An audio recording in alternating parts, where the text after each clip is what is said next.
आप में से कितने लोग ऐसे हैं जो डेट नहीं कर रहे हैं, जो कि एक रिलेशनशिप में नहीं है एंड अरेंज मैरिज ही करेंगे?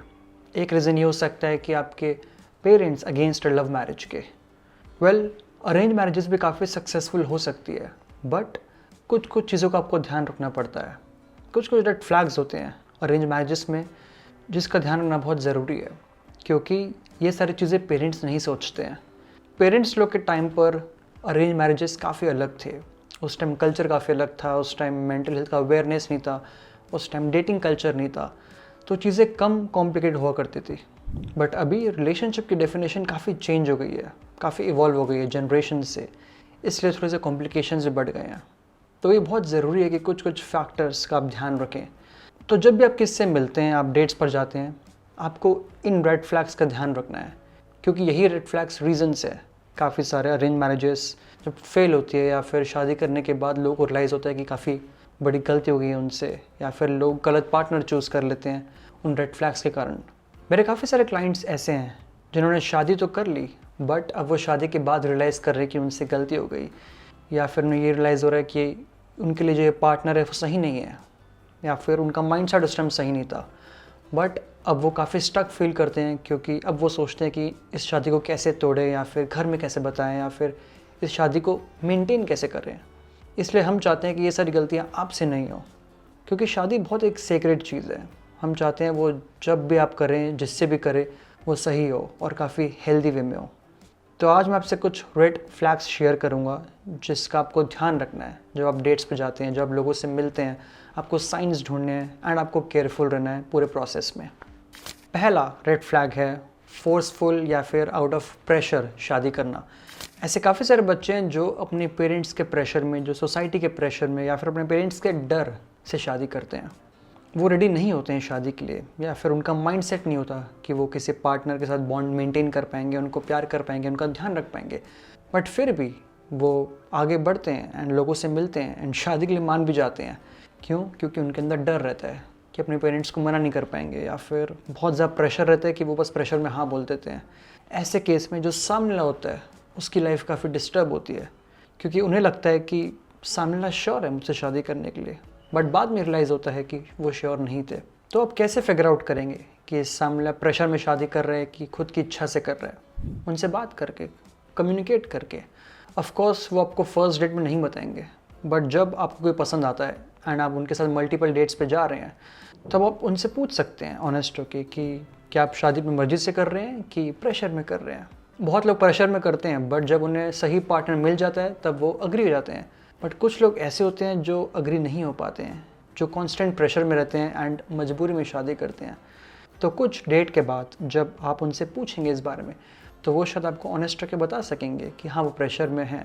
तो ऐसे केस में आप बैक ऑफ कर सकते हैं। बट अगर आपको कोई पसंद आ गया एंड आप ये चीज़ में फोकस नहीं कर रहे हैं एंड आपको बाद में पता चलता है, तब आपको काफ़ी तकलीफ़ होगी। तो मेक श्योर कीजिए कि जब भी आप किसी को पसंद करते हैं, वो भी आपको पसंद करते हैं एंड मोस्ट इम्पॉर्टेंटली आपके लिए श्योर है एंड आपसे शादी करना चाहते हैं, क्योंकि वो आपके लिए श्योर है, ना कि प्रेशर में। क्योंकि एज आई सेड, बाद में आप दोनों को बहुत तकलीफ़ होगी। Second point, lack of communication. अगर आप मुझसे पूछेंगे कि सबसे बड़ा रीज़न क्या है डिवोर्स होने का, ब्रेकअप्स होने का, वो होता है अनरिजॉल्व कॉन्फ्लिक्ट्स। इसका मतलब ये होता है कि जब दो लोग लड़ रहे हैं किसी बात को लेके, उनके बीच कुछ आर्ग्यूमेंट हुआ, तब वो उन्हें सॉल्व नहीं कर पा रहे हैं। एंड यही चीज़ जब कांस्टेंट बैक टू बैक होता है ओवर द ईयर्स, तब वो अनरिजॉल्व कॉन्फ्लिक्ट्स कहलाता है। एंड उस कारण से बहुत शादियाँ टूटती है, क्योंकि लोग अपने इमोशंस, अपने थॉट्स को बहुत अंदर दबाते हैं एंड उस कारण से वो खुश नहीं हो पाते हैं। तो क्यों होते हैं अनरिजॉल्व कॉन्फ्लिक्ट्स? एक ही रीज़न है, लैक ऑफ कम्युनिकेशन। जब आप अपने पार्टनर से खुलकर बात नहीं कर पा रहे हैं, खुल के शेयर नहीं कर पा रहे हैं, लड़ाई के टाइम में आप उठ के चले जा रहे हैं एंड चीज़ों के डेप्थ में जा पा रहे हैं, उससे कॉन्फ्लिक्ट्स बढ़ते हैं एंड सामने पर्सन बहुत इम्पैक्ट पड़ता है। तो फिर इनिशियल डेट्स में जब आप उनसे बात करेंगे फ़ोन पे, जब उनसे मिलेंगे कॉन्स्टेंटली, कई बार ऐसा होगा कि आपके बीच में आर्ग्यूमेंट होगा, किसी चीज़ को लेकर डिसएग्रीमेंट होगा। वहाँ पे आपको सामने वाले को देखना है कि वो कैसे रिस्पॉन्ड कर रहे हैं, वो रिएक्ट कर रहे हैं कि वो रिस्पॉन्ड कर रहे हैं, वो आपसे खुल के बात कर पा रहे हैं कि नहीं, उनका कन्फ्रंटेशन स्किल्स कैसा है। अगर जब भी लड़ाई हो रही है वो उठ के चले जा रहे हैं, फिर फ़ोन काट दे रहे हैं, या फिर उस चीज़ को इग्नोर कर रहे हैं, it's a very big red flag. Chances है कि आप उनके साथ खुश नहीं रह पाएंगे, क्योंकि लड़ाइयाँ बहुत कॉमन है एक रिलेशनशिप में। इसलिए मेक श्योर कीजिए कि जब भी आप किसी को चूज़ कर रहे हैं, सामने वाला कम्युनिकेट कर सके आपके साथ। ये मैटर नहीं करता कि लड़ाई कितनी हो रही है, हर रिलेशनशिप में लड़ाई होती है, बहुत बार ज़्यादा भी होता है, बट अगर आप उसको रिजॉल्व कर पा रहे हैं, आप बात कर पा रहे हैं, तो बहुत अच्छी बात है। अगर वो स्पेस एक दूसरे को आप नहीं दे रहे हैं, तब मे भी आप एक दूसरे के लिए सही नहीं हैं। तीसरा रेड फ्लैग है रिसेंट हार्ट ब्रेक और ब्रेकअप। ये एक बहुत बड़ा रीज़न है क्यों अरेंज मैरिजेस कॉम्प्लिकेट हो जाती हैं। बहुत बार ऐसा होता है कि किसी का ब्रेकअप होता है, बट उसके जस्ट बाद उनके पेरेंट्स उनकी ज़बरदस्ती शादी करा देते हैं, या फिर बहुत ज़्यादा उन्हें फोर्स करते हैं कि वो लोगों से मिले एंड शादी करें। उससे क्या होता है, लोग सही माइंडसेट से सोच नहीं पाते हैं एंड बहुत बार गलत पार्टनर चूज़ कर लेते हैं। जस्ट इमेजिन कि आप किससे मिल रहे हो एंड उनका रिसेंट ब्रेकअप हुआ है, आपको ये चीज़ का आइडिया नहीं है, बट आप उन्हें पसंद करते हैं एंड मे भी उनसे शादी कर लेते हैं। शादी के बाद पता चलता है कि वो अभी तक अपने एक्स से मूव ऑन नहीं कर पाए हैं। काफ़ी कॉमन चीज़ है ये, एंड इस कारण से काफ़ी मैरिजेस पे इम्पैक्ट पड़ता है। तो जब भी आप किससे मिलेंगे एंड आप उन्हें पसंद करते हैं, आपको उनसे पूछना है कि क्या उनका रिसेंट ब्रेकअप हुआ है। उनका पास्ट मैटर नहीं करता है, ब्रेकअप क्यों हुआ, किससे हुआ, कैसे हुआ, वो इम्पोर्टेंट नहीं है, वो उनका पार्ट है। बट क्या वो उनसे मूव ऑन कर पाए हैं, क्या वो लाइफ में स्टेबल है, क्या वो इमोशनली स्टेबल है, ये जानना बहुत ज़रूरी है। क्योंकि अगर वो स्टेबल नहीं है तो हो सकता है कि वो आपको चूज़ कर रहे हैं बट वो कुछ और चाहते हैं। बहुत बार ऐसा होता है कि ब्रेकअप के बाद लोग चाहते हैं कि उनके साथ कोई रहे, ना कि वो उनसे प्यार करते हैं इसलिए, बल्कि वो अकेले ना हो जाएं उसलिए। एंड वो भी बहुत बड़ा रेड फ्लैग है, क्योंकि सामने वाला आपके साथ इसलिए कि उन्हें अकेला नहीं रहना है, ना कि वो आपसे प्यार करते हैं। सो मेक श्योर कीजिए कि आप उनसे पूछ पा रहे हैं एंड वो आपसे ओपन अप हो पा रहे हैं इस बारे में, सो दैट आप लोग हेल्दी रिलेशनशिप मेंटेन कर सको। एट लास्ट, अगर आपको कोई पसंद आता है एंड उनका रिसेंट ब्रेकअप हुआ है, तो आपको रिजेक्ट नहीं करना है उन्हें, बट टाइम देना है। उनको बोलिए कि मे बी थेरेपी लीजिए या फिर उस चीज़ पर काम करें एंड उससे आगे बढ़ें। एंड जब वो इमोशनली स्टेबल है, तब आप लोग एक दूसरे के बारे में बात कर सकते हो। Fourth point, history of violence और फिज़िकल अब्यूज़। आई नो कि ये काफ़ी मुश्किल है पता करना कि सामने वाला फिज़िकली अब्यूज़िव है कि नहीं या फिर वायलेंट है कि नहीं, बट आप लोग साइंस ढूंढ सकते हैं। जब आप फ़ोन में बात करते हैं या आप डेट्स पर जाते हैं एंड कभी आप दोनों के बीच में लड़ाई हो गई, तो वो कितने काम हैं, वो रिएक्ट कर रहे हैं कि रिस्पॉन्ड कर रहे हैं। अगर आप फ़ोन पर झगड़ा कर रहे हैं, वो चीज़ें तोड़ फोड़ कर रहे हैं, ये एक साइन है कि वो अब्यूज़िव हो सकते हैं, वो वायलेंट हो सकते हैं। एंड कोई भी इंसान फिज़िकल अब्यूज़ या फिर वायलेंस डिज़र्व नहीं करता है। बहुत ज़्यादा ट्रॉमेटिक रहता है हम सब के लिए वो सारी चीज़। इसलिए आपको वो पार्टनर चूज़ करना है जो कि मेंटली स्टेबल है, इमोशनली स्टेबल है एंड अपने गुस्से को कंट्रोल कर सकता है।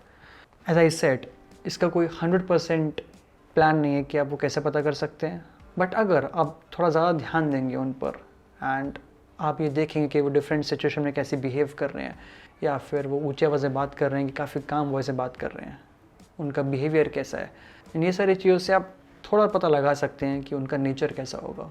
एंड ये सारी चीज़ें आप फ्यूचर में एक्सपेक्ट कर सकते हैं कि नहीं, क्योंकि बहुत बार ऐसा होता है कि लोग शादी के बाद रियलाइज़ करते हैं कि उनका पार्टनर अब्यूज़िव है एंड वो सिचुएशन में फंस जाते हैं। हम नहीं चाहते कि कोई भी इंसान ऐसा फेस करे। सो प्लीज़ ध्यान रखिए इस रेड फ्लैग का, बिकॉज काफ़ी परेशान करेगा ये आपको। Fifth point, clear future plans. Just imagine कीजिए कि आप शादी करते हैं किसी से एंड शादी के बाद आपको आपका पार्टनर बोलता है कि उनका ट्रांसफ़र हो रहा है दूसरे सिटी या दूसरे कंट्री में, बट आपको अपनी फैमिली से दूर नहीं जाना है, तो कैसे करेंगे आप? सिमिलरली, अगर आपको एक न्यूक्लियर फैमिली में रहना है एंड शादी के बाद आपके पार्टनर आपको बोलता है कि उन्हें जॉइंट फैमिली में रहना है, तो आप कैसे करेंगे? इसलिए बहुत ज़रूरी है क्लियर कम्युनिकेट करना कि आप क्या चाहते हैं एंड वो क्या चाहते हैं, क्योंकि अगर आपको एक दूसरे के प्लान्स का आइडिया नहीं है तो बहुत बड़ा सरप्राइज़ मिलेगा आप दोनों को, and not in a good way. इसलिए आपको क्लियर कम्युनिकेट करना पड़ेगा अपने पार्टनर से कि उनका फ्यूचर प्लान्स क्या है, उनके प्रोफेशनल गोल्स क्या हैं, उनके फैमिली गोल्स क्या हैं, सो दैट आप दोनों सेम पेज पर आ सकें। क्योंकि अगर ये सारे डिस्प्यूट्स शादी के बाद होंगे तो आप दोनों को बहुत तकलीफ़ होगी, एंड मे भी आप दोनों वर्कआउट नहीं कर पाएँ इस शादी को। एंड लास्ट रेड फ्लैग है लैक ऑफ कंपैटिबिलिटी। इमेजिन कीजिए कि आपको मूवीज़ देखना पसंद है, आपको पार्टीज़ करना पसंद है, बट आपके पार्टनर को पसंद नहीं है। या फिर इमेजिन कीजिए कि आपकी लाइफस्टाइल और उनकी लाइफस्टाइल में बहुत डिफरेंस है, उनको ट्रैवल करना पसंद है बट आपको पसंद नहीं है, आप दोनों कैसे एक दूसरे के साथ एक हेल्दी और फन टाइम स्पेंड कर पाएंगे?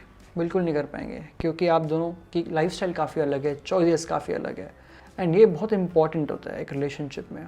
मैंने नोटिस किया लोगों में, अरेंज मैरिजेस में, कि वो कंपैटिबिलिटी को काफ़ी इग्नोर करते हैं। वो बस ये फैक्टर्स देखते हैं कि सामने वाला दिखने में कैसा है, फाइनेंशियली कैसा है, उनकी फैमिली कैसी है, कौन से शहर में रहते हैं, बट इसमें फोकस नहीं करते कि वो इंसान कैसा है, आपके कंपैटिबल है कि नहीं, आप दोनों के सिमिलर थॉट्स हैं कि नहीं। अगर आप लोग हर वीकेंड लड़ाई कर रहे हैं क्योंकि आप दोनों को डिफरेंट तरीके से स्पेंड करना है, मे भी आप लोग साथ में नहीं रह पाओगे। इसीलिए कंपैटिबिलिटी टेस्ट करना बहुत ज़रूरी है। बहुत ज़रूरी है कि आप लोग एक सिमिलर इंटरेस्ट हो, सिमिलर हॉबीज़ हो, सो दैट एक हेल्दी टाइम स्पेंड कर सको आप लोग साथ में। उसके लिए आपको ये करना पड़ेगा कि जब आप डेट्स पर जाएंगे इनके साथ, तब आप लोग को मेक श्योर करना पड़ेगा आप लोग डिफरेंट चीज़ें ट्राई कर रहे हैं।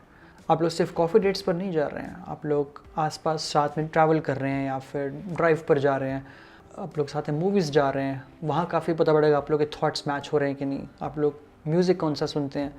एंड ये सारी चीज़ें आप तभी फिगर आउट कर पाएंगे जब आप उनके साथ कम्युनिकेट कर रहे हैं। इनफैक्ट मैंने आपसे जितने पॉइंट्स शेयर किए आज, जितने भी रेड फ्लैग्स शेयर कीजिए, उसमें कम्युनिकेशन बहुत इंपॉर्टेंट फैक्टर है, क्योंकि तभी आप फिगर आउट कर पाएंगे कि सामने आपके लिए सही है कि नहीं है। आपको ये सारी चीज़ें दूसरों से फिगर आउट नहीं करनी है, उनको सोशल मीडिया में स्टॉक नहीं करना है या फिर म्यूचुअल फ्रेंड से पता नहीं करना है। आपको उनसे बात करके ही क्लियर आइडिया मिलेगा कि सामने वाला क्या चाहता है, क्योंकि लोग दूसरों के बारे में कुछ ही बोल सकते हैं, इन्फॉर्मेशन गलत हो सकती है। बट अगर सामने वाला आप पे ट्रस्ट करेगा एंड उनको आप स्पेस देंगे तो आपसे ऑनेस्ट हो सकेंगे एंड उनसे आप दोनों का फ़ायदा होगा। एट लास्ट मैं आपसे यही बोलूँगा कि अगर आपको ये वीडियो हेल्पफुल लगा सो प्लीज़ लाइक कीजिए, कमेंट कीजिए एंड शेयर कीजिए अपने दोस्तों से, क्योंकि काफ़ी कॉमन इश्यूज़ है जो मैंने आपसे शेयर किए। एंड अगर आप ये वीडियो शेयर करेंगे अपने दोस्तों से तो सबकी हेल्प होगी आपके साथ। Thank you for watching, I will see you next week.